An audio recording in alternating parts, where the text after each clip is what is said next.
In a previous episode, we asked if it's possible to reverse your biological age. Well, I found somebody who's managed to do that. He's taken 4 years off his biological clock, and I found out how he did it. Up.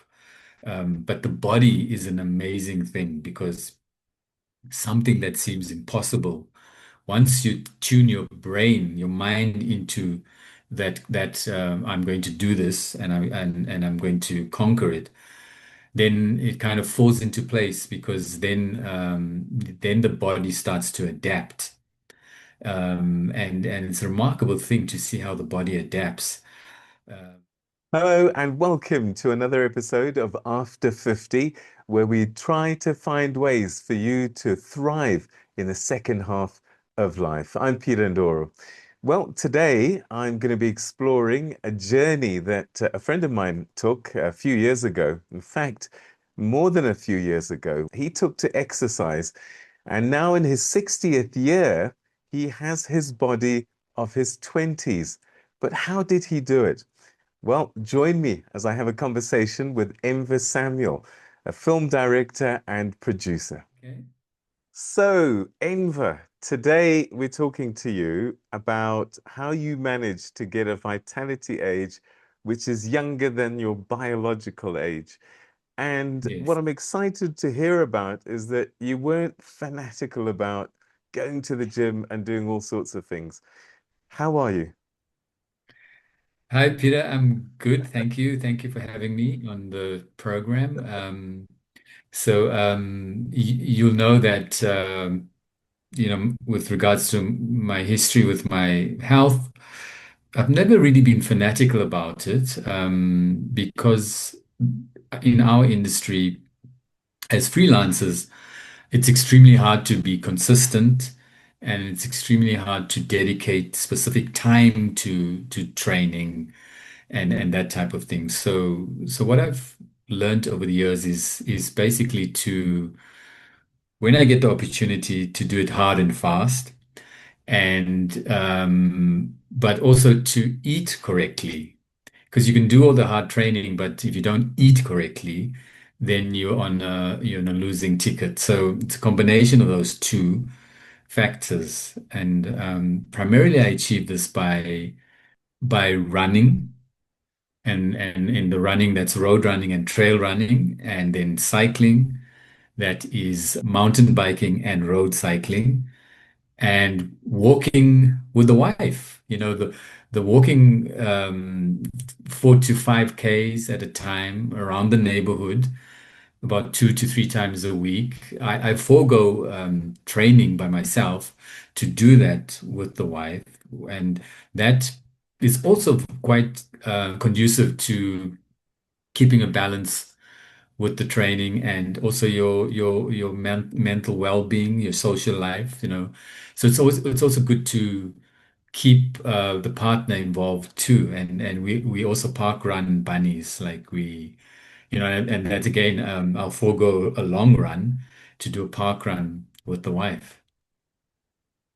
Okay, let's go back in time because I mean we're both 60 this year. Yeah. Uh, my vitality age is plus 60. We won't go into that. But let's go back to when you first made that decision that, hang on, I want to do something about my health. How old were you? What was going on that you decided I'm going to get on a bike? I think that was the first thing that you chose Yeah. to do. So decided to make this giant leap quite late because if I work out the dates, my first cycle was the Cape Argus in 2001, meaning that's 24 years ago. And I'm turning 60 this year. So what was that make my age when I decided to do that? 25 minus 60. So in my late 30s, I decided one day while watching sports, I saw the Cape Argus, and I said I'd like to do that. And At this point in time, I was really like a not vegetable, but I was a couch potato. And work was so busy, so the diet wasn't great. It was what you can grab, so takeaways, and I would say if I had to weigh myself, I would have been slightly overweight. So but it was also a mind thing. So it was like, can you challenge yourself to do the Cape Argus 109 to 113-kilometer cycle race, beautiful race in Cape Town. Um, so it was not just a physical thing, it was a mind thing too. And that's how I got to kick it off, was by actually choosing something that I felt I wanted to do as a sort of conquest, like a bucket list. And I guess once I started that, then I Yeah. got gripped by it, and you know, Okay. uh, and it So, showed, yeah. like So every year you're getting one would better. do, But were you you get fit? better. Were you fit at that time? Were you athletic? You were slightly overweight, but were you fit? What was your Uh, starting point? Yeah. The starting point was from zero virtually, because I was not fit. And as I said, in late 30s. So it was basically starting from the bottom and working my way up. But the body is an amazing thing, because something that seems impossible, once you tune your brain, your mind into that I'm going to do this, and I'm going to conquer it, then it kind of falls into place, because then the body starts to adapt. And it's a remarkable thing to see how the body adapts. It's and that progress is seems slow, but if you actually look at it, it happens over a very quick period, if you're consistent. So, you've done Comrades. How many times, and how old were you when you did it the first time? Yeah. So there's also um, some interesting facts. My first comrade was done in the year that I was turning 47, and the comrades is in June. So I was 46, turning 47 in September. I set myself a goal. I said I wanted to do it under 10 hours. I don't know how I got to that, but I felt a single digit was better for me. But I didn't have the training in my legs to achieve that. But I did. I got a 9 hour 52 on my first comrades. The second year was the down run, and I took it almost an hour off that time. And I got the last Bull Roan medal for people that get it under 9 hours. And the comrades coach, Bill Parry, was mentioning that in order to get that Bull Rowan medal, you had to be training between 90 to 120 kilometers a week. And I was only able to achieve 50 kilometers a week. So there's the fact that you do not have to go crazy with your training and your mileage and accumulating mileage. I was able to achieve it with half. He's the scientifically comrades coach saying that this is what you need to get your bull rowan. And because of my job, was never able to do that, but my mind was set in the right place, and my mind told me that you should try it and you should go for it. So for me, a lot of it is about mind power. Set your mind right, set your goals in your mind, then the rest will follow. When you look at your level of fitness now, we know what the vitality story is. You're much younger than your biological age. What age did you last feel this fit in your younger days? Um, I think currently I'm feeling very fit. And even my waist size, I think, is down to my teenage size, including my weight. So and maybe contributing factors to this is that, because our daughter became a vegetarian, it forced the family to also to do it sort of involuntary, but we've come to actually appreciate it and actually enjoy that type of diet, though I'll never forego a braai. So, but we've cut down on the meat, on the red meat, considerably. So I think that's also a contributing factor. Changing your diet is so it's a combination of those two things. And I've also started to. I haven't been to a gym since before COVID. Wow. So so I'm achieving these things without going to a gym, but at home doing things like stretching, buying little weights and doing some weights and getting a mat and doing the stretching and doing squats and doing push-ups and things like that at home.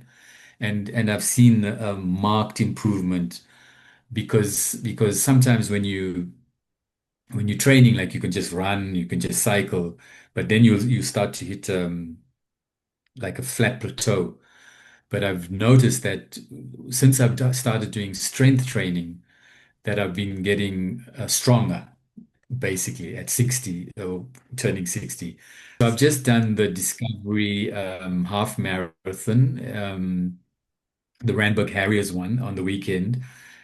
And through my combination of training and strength training, I've managed to take my times back 10 years, like for Wow. that half marathon. So because they say the older you get, the slower you get. But I was able to reverse that and achieve times that I was achieving 10 years ago. Okay, so is it never too late? I mean, this is kind of one of the things I'm trying to preach, that it's never too late to start anything.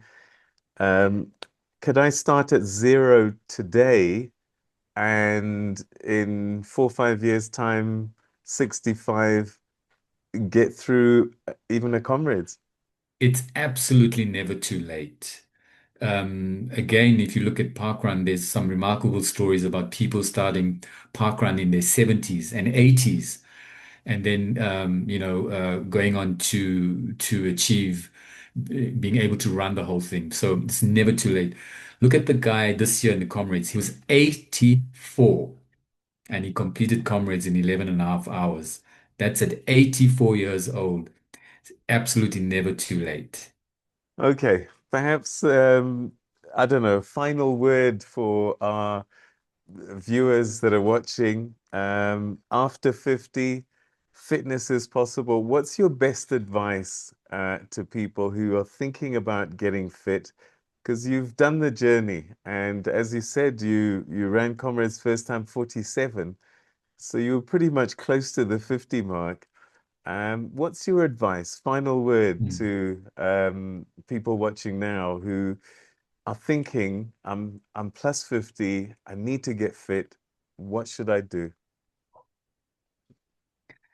Plus 50 in the 18th century and 19th century maybe was something to worry about, but it's absolutely nothing to worry about in this decade, 2025.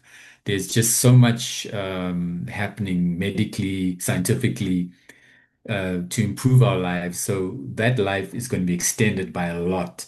Do you want to go through that last decades of your life as a sick person, as a person that has ill health? No, you want to hold your grandchild, man, right? You want to hold your son or your daughter's child in your arms. So can't that be incentive enough to get off the couch and do what you need to do? And doesn't have to be a chore, as I've said. It can be exciting. It can be something to include the wife in, and it can start with a simple 5 kilometer park run or Enver, park walk. always, it's always great talking to you. You've got me excited now. So I hope that I can get to do the comrades and up run, down run, and then I'll quit. But so what is realistic? If I start running now, when do you think I could possibly do a comrades? So in 2 years' time is the 100th anniversary of the Comrades. So I think I will aim, if I was you, I would aim for that. So that's giving you a 2 year window. So next year, by next year, you should be doing two oceans. That's a ultra marathon, 56 kilometers. That told me that I could do Comrades when I did it. So I did the two oceans 1 year before I did Comrades, and that told me that I could finish Comrades. But I basically had a 1 year training like goal, and so for Comrades I would give you a 1 year goal, a 2 years goal, but oceans first. Okay, so Yeah. it's a deal. We're gonna do comrades together, the centenary version. Yes, All right. definitely Okay. 2027.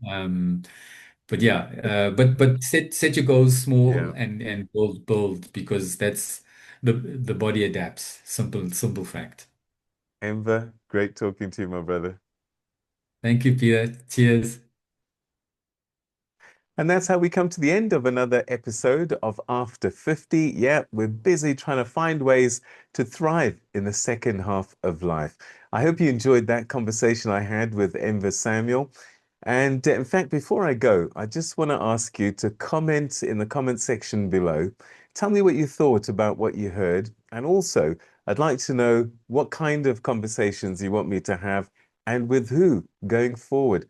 What's a concern for you? And I'll go and find the right people to help us thrive in the second half of life. And also, don't forget to tick the subscribe and the notification bell so that you don't miss out on future episodes. Till the next time, take care and be strong.